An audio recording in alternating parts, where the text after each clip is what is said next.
last question for you for the evening. Is there anything on your heart, on your mind that I didn't ask that you're just dying to get out to the audience? And I know for you have the podcast, so probably not. So don't feel pressured to it.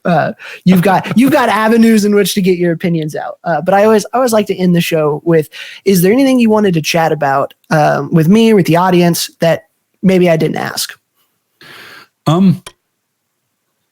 Just kind of reiterating something that we touched on before, I think is a great place to end. The purpose of this hobby is to have fun. And there are a lot of people that pour their time and their energy and their heart and their soul into this, but we have to remember that it is a hobby in the very end. It is one that you may need to take a step back from for personal reasons. You may need to take a small break, and that when you're not taking a step back, that you can contribute. You can help out the people that are under you. My knight's knight, Sir Tarjay, was not a great person in the game. May not have been a great person in real life either. At one of the last SKBCs that I went to, he was teaching there, and he gave this speech at the very end when we're all having dinner and said that I spent most of my life being a bastard in Amtgard and stepping on people, knocking them down a foot to raise myself an inch. And what I learned through all of that is that doesn't breed a good Amtgard. At this point, Amtgard was really suffering from losing people to other games. And we were losing people to pay to play games, not even Dagger Bell, but things where they were willing to go and spend $200 to $400 on a couple of events a year, instead of coming out to our free game or only spending $25 and getting fed the whole time.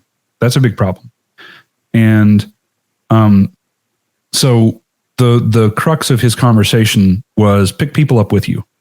We become better as a game when you reach back down and you help the people that are under you up, and they reach back down and help the people that are under them up. Let people make mistakes. No matter how much advice and feedback you give them, they are going to make mistakes. You made those same mistakes too. Or worse.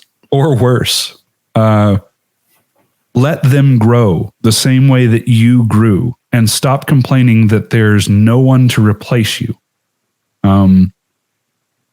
The Michael Hammer of God said something a long time ago that I think is a kind of a great quote to end this on. If you do not have any young and upcoming fighters in your kingdom, that is your fault, because you have not been training the next generation. Yep.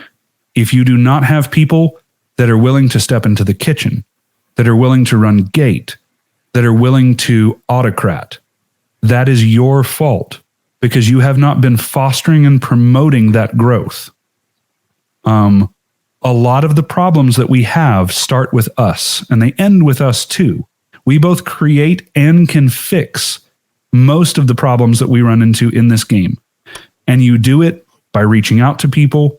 You do it by saying hey to that person that maybe you've never spoken with at an event.